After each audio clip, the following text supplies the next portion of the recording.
राधे राधे राधे कृष्णा कृष्णा कृष्णा जय लड्डू गोपाल की जय बाल गोपाल की। आप सभी भक्तों का हमारे चैनल पर स्वागत है फ्रेंड्स। आज की वीडियो में आप भक्ति और भाव से जुड़ी हुई लड्डू गोपाल जी से एक कथा सुनेंगे। आप प्रेम और भाव से सुने। एक शहर में एक किशोरी नाम का व्यापारी था। उसका व्यापार हीरे सोने से जुड़ा हुआ था। वह बहुत सुंदर सुंदर आभूषण हीरे चांदी सोने के बनाया करता था और वह भगवान पर भी पूरा विश्वास रखता था और बहुत शांत स्वभाव का व्यक्ति था। किशोर का एक दोस्त उसके पास आता है। वह वृंदावन घूमने गया था तो वह सोचता है कि मैं किशोर को भी वृंदावन का प्रसाद देता चलूं और वह उसकी दुकान पर आता है उसको प्रसाद देने। तभी दोनों दोस्त बैठते हैं, वार्तालाप करते हैं तो उसे किशोर के दोस्त को याद आता है कि वह वृंदावन से लड्डू गोपाल जी लेकर आया था और लड्डू गोपाल जी को वह किशोर की दुकान में टेबल पर बिठा देता है। तभी किशोर का एक कारीगर सोने हीरो से बना हुआ सुंदर सुंदर आभूषण लेकर आता है। गले के हार, हाथों के कड़े, बहुत सुंदर कारीगरी होती है उन पर। और तभी किशोर एक सुंदर सा हीरो का हार लड्डू गोपाल जी को पहनाता है गले में और वह लड्डू गोपाल जी के ऊपर इतना सुंदर सजता है कि वे दोनों दोस्त कहते हैं ये तो लड्डू गोपाल जी के ऊपर बहुत सुंदर लग रहा है, बहुत सुंदर हार है। किशोर का दोस्त कहता है यार ये तो बहुत कीमती होगा। वह कहता है हाँ दोस्त ये बहुत महंगा है, बहुत कीमती है, पर लड्डू गोपाल जी के गले में बहुत सुंदर लग रहा है।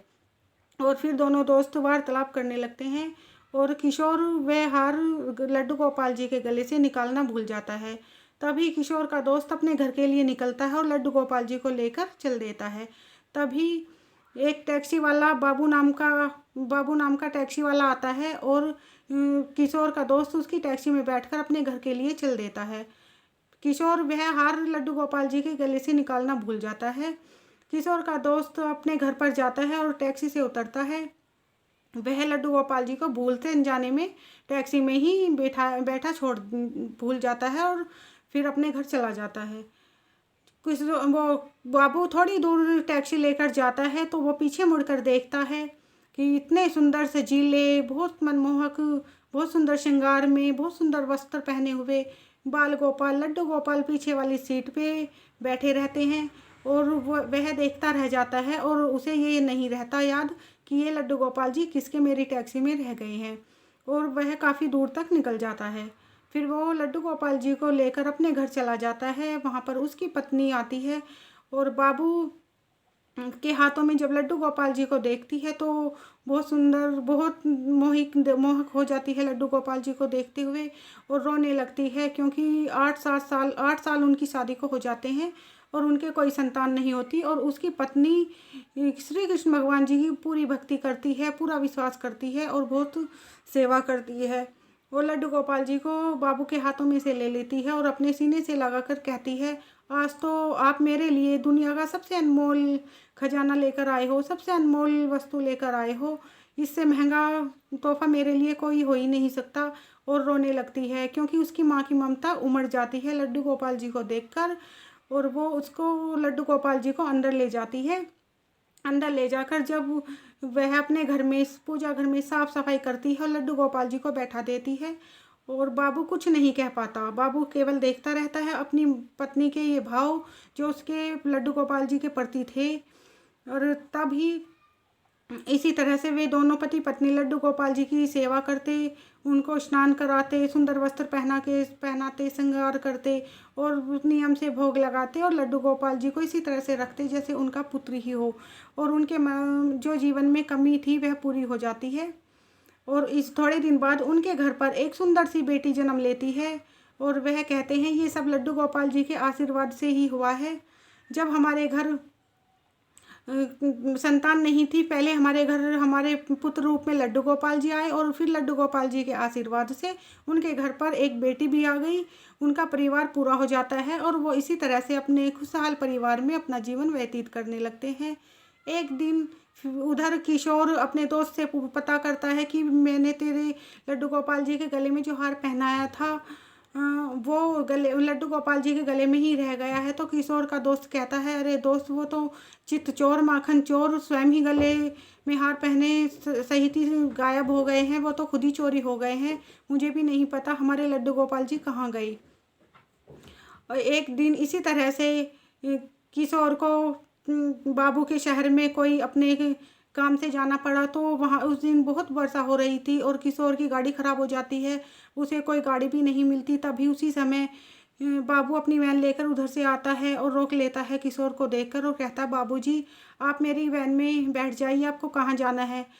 किशोरी लाल कहता है कि मैं अपने व्यापार के काम से इस शहर में आया था, लेकिन आज मौसम बहुत ख़राब है, चलो मैं तुम्हारे घर ही चलता हूँ। बाबू उनको अपने घर ले जाता है। किशोर बाबू के घर में घुसते ही चारों तरफ देखता है, इतनी सुंदर खुशबू, इतनी उसका घर इतनी अच्छी खुशबू से महक रहा था पूरा, और छोटा सा उसका घर इतना सुंदर सजा हुआ, चारों तरफ इतनी साफ सफाई हो लगी उसे, तो वो बैठ जाता है। तभी बाबू की पत्नी किशोरी जी के लिए खाना बनाती है और वह उस खाने को खाकर उसे लगता है कि जैसे उसने आज अमृत ही पी लिया हो, अमृत ही ले लिया हो। और एक कोने में से उसे अजीब सी चमक नज़र आती है, वो बार बार उसकी दृष्टि उधर ही पड़ती है। तो वो फिर बाबू से पूछता है, बाबू इधर क्या है, बड़ी अजीब सी चमक आती है। वह कहता है, मेरे घर में जो सबसे मुख्य सदस्य हैं वो उधर बैठे हैं। और किशोर फिर उधर जाता है देखने के लिए, तो देखता है वही लड्डू गोपाल जी और वही हार उनके गले में जो उसने उन लड्डू गोपाल जी को पहनाया था। लेकिन उसने तब लड्डू गोपाल जी उसकी दुकान से चले गए तो उसने प्रार्थना भी की थी कि ये हार हमेशा मेरे लड्डू गोपाल जी के गले से लगा रहे, और वो हार लड्डू गोपाल जी के गले से लगा हुआ था। वह पूछता है, तुम्हें ये कहाँ से मिले। तो बाबू किशोरी को सारी बात बता देता है बहुत शांत स्वभाव से। किशोरी कहता है कि तुम्हें पता है ये हार कितना कीमती है, कितने का है। बाबू कहता है, नहीं बाबूजी मुझे नहीं पूछना, मेरे लिए तो सबसे ज़्यादा कीमती मेरे लड्डू गोपाल हैं, जिन्होंने मेरे घर में आते ही मेरे जीवन में जो संतान की कमी थी पूरी कर दी। पहले पुत्र रूप में स्वयं मेरे घर आए और फिर मुझे एक पुत्री भी इनके आशीर्वाद से प्राप्त हुई। मेरा परिवार का पूरा हो गया, मुझे बस इतना ही चाहिए, और ये मेरे पुत्र समान है। हम इनकी अपने पुत्र के जैसे ही सेवा भाव और ध्यान रखते हैं, बस मुझे इससे ज़्यादा कुछ नहीं जानना। और फिर किशोरी कुछ नहीं कहता, चुप रह जाता है और फिर वो अपने घर के लिए चल देता है, अपना वहाँ का कार्य पूरा करके।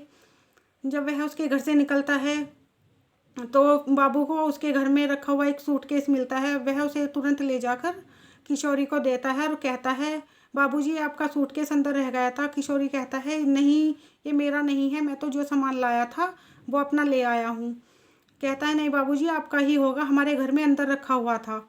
किशोरी उसे खोलकर देखता है तो वह पैसों से भरा हुआ होता है। तभी उसे मन में ध्यान आता है कि उसने आज लड्डू गोपाल जी के सामने अपने उस हार की कीमत बतानी चाहिए, इसीलिए ये सब लड्डू गोपाल जी ने किया है, ये पैसे लड्डू गोपाल जी ने मुझे दिए हैं। लेकिन फिर किशोरी बाबू के घर में जाता है, लड्डू गोपाल जी की से हाथ जोड़ के क्षमा मांगता है और वह बैग वहीं रख देता है। और फिर कहता है, ये सब तुम्हारा ही है बाबू, तुम इतने विश्वास मन से श्रद्धा से भाव से लड्डू गोपाल जी की सेवा करते हो, तुम्हारी पत्नी सेवा करती है, तो इसलिए प्रभु ने तुम्हें दिया है, ये मेरा नहीं है। और वहाँ से क्षमा मांगकर वह अपना कार्य पूरा करके अपने शहर को चला जाता है। उधर बाबू और उसकी पत्नी अच्छे से प्रेम और भाव से लड्डू गोपाल जी की सेवा करते हैं और अपना जीवन व्यतीत करते हैं। तो फ्रेंड्स, ऐसे ही जब लड्डू गोपाल जी चाहते हैं, जिनसे उन्हें सेवा लेनी होती है और जिनके घर पर वो आना चाहते हैं, तो वो स्वयं ही आ जाते हैं। हम तो केवल एक जरिया हैं, हम तो उन्हें लाने का एक जरिया ही है। इसी तरह से जब चाहते हैं लड्डू गोपाल जी, वो स्वयं ही आते हैं। इसीलिए फ्रेंड्स, जब भी आपके मन में आए कि हमें लड्डू गोपाल जी को लाना है, उनकी सेवा करनी है, आप तुरंत लाइए। अपने घर में लड्डू गोपाल जी की प्रेम और भाव से सेवा करें, वो आपके सारे ही कार्य पूर्ण करा देंगे और अपना आशीर्वाद हमेशा हम सबके ऊपर बनाए रखेंगे। केवल भाव और प्रेम में ही सबसे ज़्यादा विश्वास होना चाहिए, क्योंकि विश्वास से बड़ा कोई ताकत नहीं है। अगर प्रभु पर पूरा अटूट विश्वास रखते हैं तो प्रभु हमारे साथ होते भी हैं और अपना आशीर्वाद हमेशा हमारे ऊपर बनाए रखते हैं। इसी प्रेम और भाव की भरी हुई कथा के साथ राधे राधे राधे, कृष्णा कृष्णा कृष्णा, जय लड्डू गोपाल की, जय बाल गोपाल की।